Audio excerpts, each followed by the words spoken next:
छोटे से गांव में हरिया नाम का एक गरीब किसान रहता था। उसके पास ना ज्यादा जमीन थी ना पैसा।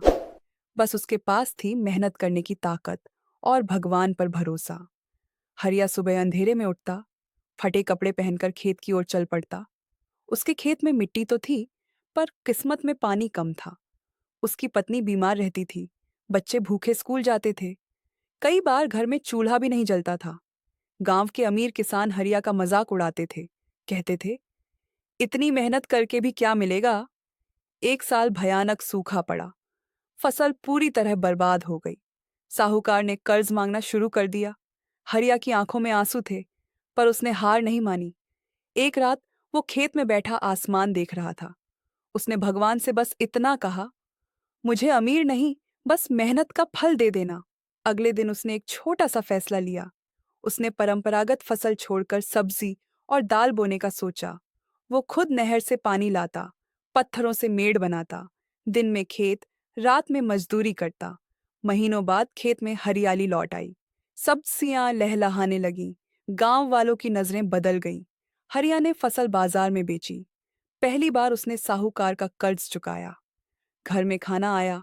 बच्चों के चेहरे पर मुस्कान लौटी। कुछ सालों बाद हरिया का नाम पूरे इलाके में फैल गया। वो अमीर नहीं बना, पर आत्मनिर्भर बन गया।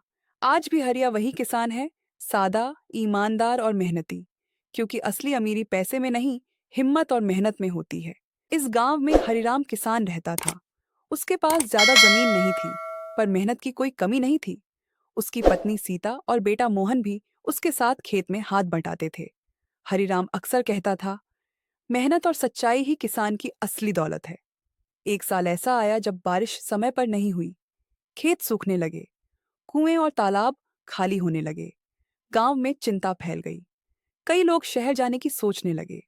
बच्चों के चेहरे से हंसी गायब हो गई। एक शाम गांव की चौपाल पर सब इकट्ठा हुए।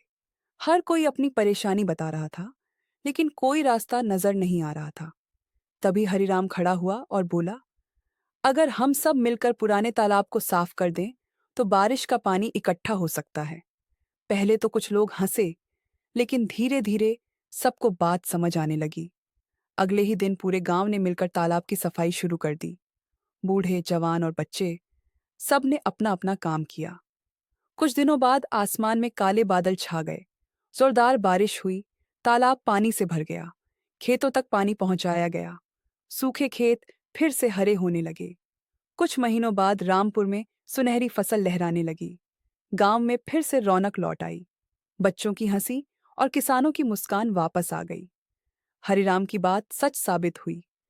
गांव वालों ने सीख ली कि मुसीबत चाहे कितनी भी बड़ी हो, एकता और मेहनत से हर समस्या का हल निकल आता है।